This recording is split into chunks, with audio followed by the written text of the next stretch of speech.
لیکن اب پرستانے تھا ناول کس نمبر 50۔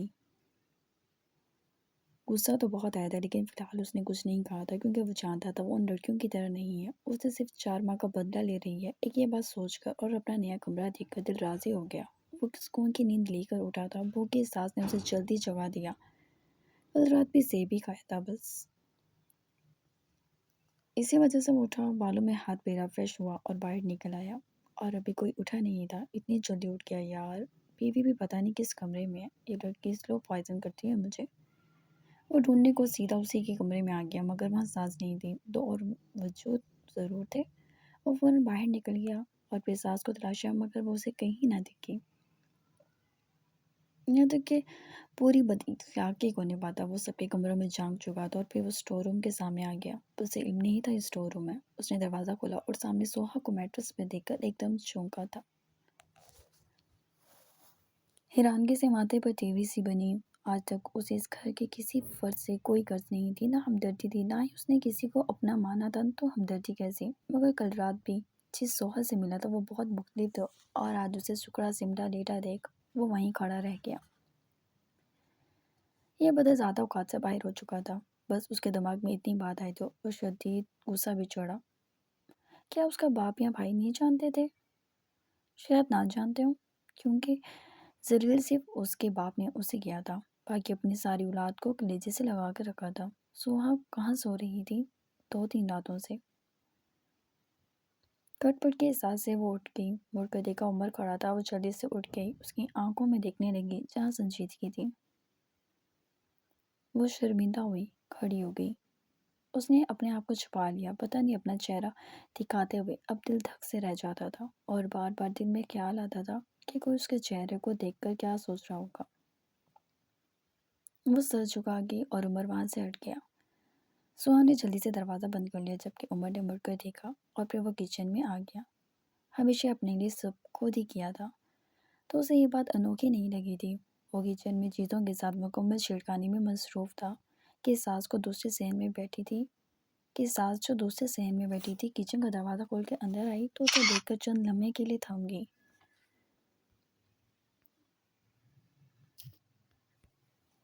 عمر نے بھی مڑ کر دیکھا اور تھینک یار تم دکھ گئی، مجھے ناشتہ بنا دو، وہ گہرا سانس بھرتا بولا اور سائڈ پر ہو گیا۔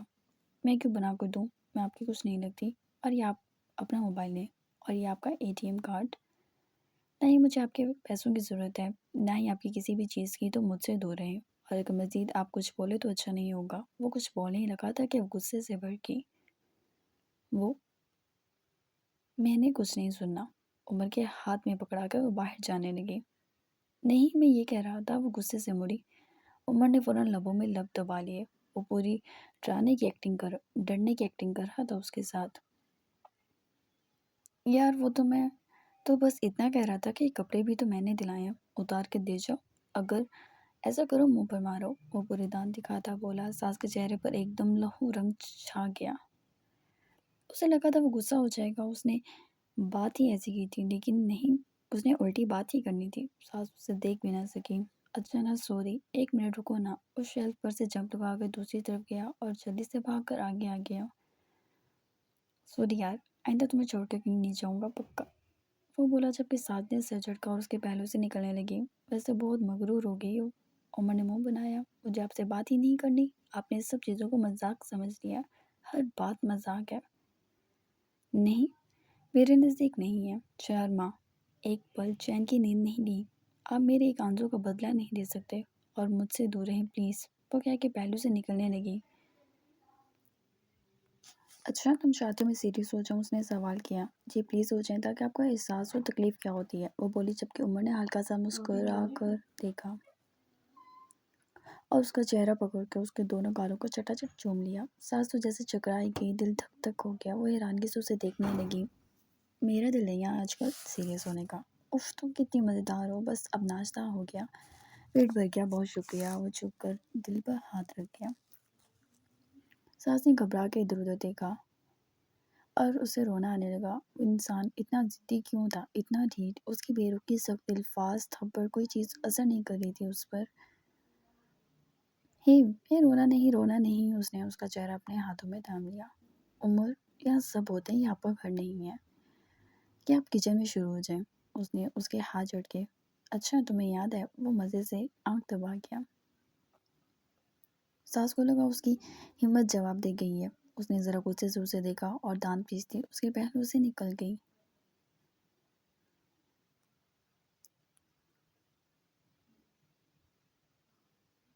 وہ گنگنایا اور سیدھا تو چلنا آتا ہی نہیں تھا۔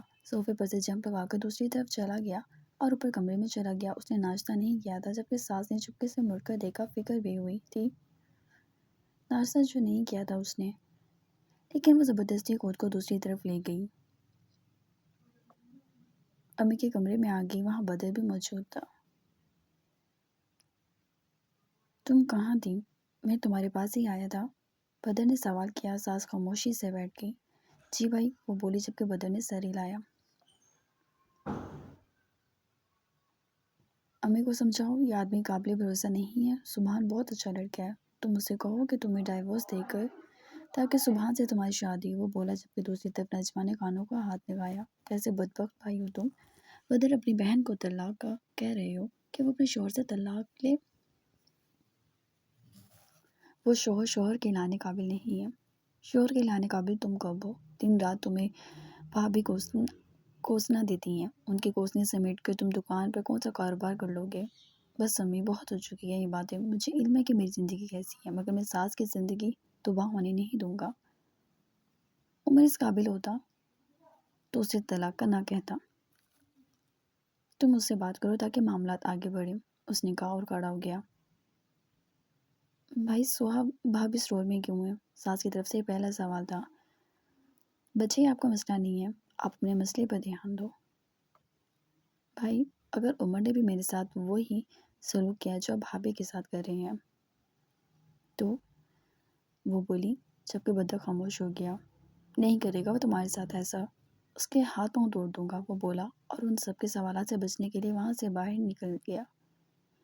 آج موسم کچھ خراب زیادہ، یوں لگتا ہے کہ کسی بھی وقت آسمان برس اٹھے گا۔ ساس خاموش ہو گئی۔ بدر باہر نکلا اور گھر سے نکلنے لگا کہ اسٹور پر نگاہ گئی۔ وہ اس رات کے بعد اسے دکھی نہیں تھی۔ وہ گھر سے چلا گیا۔ جبکہ نجمہ نے ساس کو دیکھا۔ تم اسے صاف انکار کرو گی کہ تم ایسا کچھ نہیں کرو گی، لیکن بھائی۔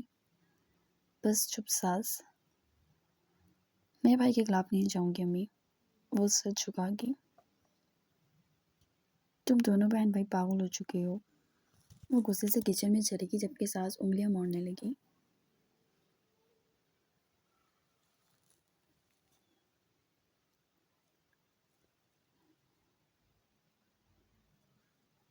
وہ دیر سے اٹھا تھا، برش کر رہا تھا۔ اس نے اٹھتے ساتھ ہی کھڑکی کی طرف دیکھا۔ چند لمحے برش کو گھورتا رہا اور پھر اٹھ کر جلدی سے کھڑکی بند کر دی۔ وہ جب سے یہاں آیا تھا تب سے شراب کو ہاتھ بھی نہیں لگایا تھا۔ نشے میں چلا جاتا تو کون ساس اسے یاد ہی نہ رہتا۔ شراب کی بوتل کو گھونٹتے کافی دیر ہو گئی تھی۔ اسے بارش کا شور کانوں میں شور کر رہا تھا۔ نہیں پینا چاہتا تھا وہ، اسے اپنی ساس کو منانا تھا، لیکن شراب کی بوتل اسے اپنی جانب ایسے کھینچ رہی تھی جیسے وہ مقناطیس ہو، اور کافی دیر اگنور کرنے کے بعد تھک کر اس نے بوتل اٹھا کے منہ سے لگا لی۔ یہ بارش کیوں ہوئی تھی؟ اسے سخت نفرت تھی بارش سے۔ کیوں ہو گئی تھی بارش؟ جب بھی بارش ہوتی وہ کمرے میں ایسے بند ہو جاتا جیسے اب کبھی نہ نکلنا ہو۔ اس نے پردے آگے کر کے کمرے میں تیز آواز میں گانے لگا دیے۔ پورے گھر میں گانوں کا شور تھا اور پورا گھر سر پر اٹھا چکا تھا۔ وہ تائی جان مغرب کی نماز کے بعد فارغ ہو کر تسبیحات کر رہی تھی، اور یہ شور سن کر انہوں نے ساس کو گالیاں نکالنا شروع کر دی۔ اے منحوس، اس آوارہ کو جا کر کہہ نماز قرآن بھی کر لیا کرے، مولوی اشفاق کا بیٹا ہے اور کیسا نکلا ہے۔ جا اسے کہہ بند کر یہ سب، وہ بولی، جبکہ ساس نے نہیں جانا تھا۔ وہ جیسے بحری بن کر کچن میں کھڑی کام کرنے لگی۔ اشفاق صاحب بھی گھر آ گئے تھے۔ اور آج تو قسمت سے بدر بھی گھر آ گیا، اور سب بھی گھر میں ہی شور سن رہے تھے۔ اب جا کر کہو گی اسے کہ یہ بند کرے تماشا؟ اشفاق صاحب دھاڑے کہ اچانک گانے خود ہی بند ہو گئے۔ وہ پوری بوتل اتار چکا تھا۔ اب قدرے بہتر تھی کیفیت۔ اب بارش کا شور ہوتا یا دنیا شور مچاتی اس کی بلا سے۔ وہ خود سکون سے بیڈ پہ گر گیا جب اشفاق صاحب نے گور کے اوپر دیکھا اور سر جھٹکا۔ کافی دیر سے وہ کمرے میں لیٹا رہا اور پھر اٹھ کر نیچے آ گیا۔ کھانے کی خوشبو کافی مزیدار تھی مگر اسے کچھ نہیں کھانا تھا۔ وہ جیسے بچوں کی طرح اس کے پاس کچن میں آ گیا۔ وہ جانتا تھا وہ وہیں ہوگی۔ بارش کب بند ہوگی؟ سرخ نظروں سے اس نے سوال کیا تھا۔ سانس کو اس کے گلون میں شرابی بو بھی محسوس ہو رہی تھی۔ اس نے اس کی جانب دیکھا اور رخ موڑ لیا۔ پلیز کچھ کرو، بارش بند ہو جائے۔ کیوں بارش میں اب آپ کو کیا مسئلہ ہو جاتا ہے؟ وہ تنگ آ کر بولی۔ اچھی نہیں لگتی، وہ بس اتنا ہی بولا۔ ساس نے جان بوجھ کے کچن کا دروازہ کھولا اور صحن میں بڑی تیزی سے بارش برس رہی تھی۔ عمر کی داشت میں ایک منظر گم سا گیا۔ وہ باہر صحن میں نکل گئی۔ حالانکہ ٹھنڈ کی بارش تھی پھر بھی اسے چھیڑنے کے لیے بارش میں نکل گئی، لیکن اسے بارش پسند بھی تھی۔ عمر صحن کی جانب دیکھنے لگا۔ اشفاق بچہ ہے، وہ ان چیزوں کی خواہش تو کر ہی سکتا ہے کہ اس کے ماں باپ اکٹھے رہیں۔ اشفاق نہ کریں، اس طرح چھوڑیں۔ عمر، کئی آوازیں اس کے کانوں میں گونجیں۔ عمر، عمر میرے بچے، کچھ نہیں ہوتا، کچھ نہیں ہوتا، مت باہر جائیے گا، آپ اکیلے نہیں ہوگا، پلیز۔ اشفاق دروازہ کھولا، وہ بچہ اس کے ساتھ اس طرح مت کریں۔ ٹھیک ہے، جو آپ کہیں گے میں ویسا ہی کروں گی۔ اس کی ماں شیشے کی دیوار بجا بجا کے چلا رہی تھی جبکہ اس کے باپ نے اسے رات کی اسی سردی کی بارش میں باہر دھکیل دیا۔ کہو تمہارے خواب صرف خواب ہے، کہو تم آج کے بعد اپنے ماں باپ کو اکٹھا دیکھنے کا خواب کبھی نہیں دیکھو گے، کہو۔ کھینچ کھینچ کے تھپڑ مارے تھے انہوں نے اس کے اور اسے اس برف کی طرح پڑتی بارش میں تنہا چھوڑ دیا۔ تمہاری ماں طوائف ہے، کہو۔ وہ دھاڑے۔ مائی ڈریمز آر جسٹ ڈریمز، دوبارہ کہو جیسے دھاڑے۔ میرے خواب صرف خواب ہیں، میری ماں طوائف ہیں۔ اس کی چیخوں نے اندر اس کی ماں کو تڑپا دیا اور ایک سانس، ایک گھنٹے اس برستی بارش میں ان لفظوں کو چیختا رہا جب اس کا باپ مسکرانے لگا تھا۔ وہ چیختا رہا اور جتنا چیخ سکتا تھا وہ چیخا اور پھر بے ہوش ہو گیا۔ ایک دم جیسے وہ ہوش میں آیا، پاس پڑا سارا سامان اٹھا کر پھینک دیا۔ عمر، وہ جلدی سے اندر آ گئی۔ اس کی سرخ آنکھیں انگارہ ہو رہی تھیں جیسے ابھی چھلک اٹھیں گے آنسو۔ ساس بھی ساختہ اس کا بازو تھام گئی۔ عمر نے اپنے ہاتھ جھٹک کر چھڑوائے تھے اس سے اور وہ کچن سے باہر نکل گیا۔ عمر، وہ بے دھیانی سے اسے پکار گئی۔ عمر نے اپنی آنکھ سے نکلتا پانی اپنے ہتھیلی سے رگڑا اور اوپر جاتا کہ اشفاق صاحب کی نگاہ سے نگاہ جا ملی۔ یہ بارش عمر کی حالت انہیں بھی اسی لمحے سے میں گھسیٹ گئی۔ وہ طنزیہ مسکرائے اور عمر نے واس اٹھا کر دیکھ کر مارا۔ مجھ پر ہنسنے کی ضرورت نہیں ہے، وہ دھاڑا۔ مجھ پر مت ہنسنا، مجھ پر مت ہنسنا، وہ چلا رہا تھا۔ عمر، ساس آگے بڑھی، بدر نے اس کی جانب دیکھا اور ساس کے قدم رکے۔ میں نے کہا مجھ پر مت ہنسنا، وہ دھاڑا۔ ان کا گریباں جگڑ گیا۔ مجھے خوشی ہوئی تمہیں اب تک وہ رات یاد ہے۔ کتنی نیچ انسان ہیں آپ، جیسے وہ دونوں ارد گرد سے بیگانے ہو گئے تھے۔ عمر کی آنکھوں میں ایک زلزلہ تھا۔ نیچ میں نیچ، تمہیں اپنی عزت کے نام میں رکھا ہے۔ طوائف کے بیٹے ہو تم، ورنہ شکر مناؤ۔ بس کریں، وہ جیسے تڑپ اٹھا، اس کی آنکھ سے پانی گر رہا تھا۔ نظریں سرخ تھی۔ اشفاق صاحب کرسی پر بیٹھے تھے جبکہ وہ جھکا، ان کا گریبان مٹھیوں میں جکڑے تکلیف سے دوہرا تھا۔ میں بس کروں؟ تم یہ تماشا بند کرو، تمہاری ماں نے تمہیں بدنام کیا ہے۔ وہ غیر مردوں کے ساتھ سوتی رہی اور تمہیں کیا لگتا ہے اسے کینسر ہوا ہی کیوں؟ کسی مرد کی گندگی؟ ڈیڈ، حالانکہ بل چیختا، وہ جیسے کچھ کر دیتا۔ میری ماں ایسی آپ کی وجہ سے بنی تھی، آپ نے اسے مجبور کیا تھا دوسرے کے بستر پر، آپ نے سلایا تھا اسے۔ آپ ایک گھٹیا ذلیل آدمی ہیں، آپ لالچی مطلب پرست۔ وہ چیخا۔ اس نے ٹیبل پر لات ماری، کھانے کی ٹیبل الٹ دی۔ ساس سے مزید برداشت نہیں ہوئی۔ کیوں تایا جان اسے تکلیف دے رہے تھے؟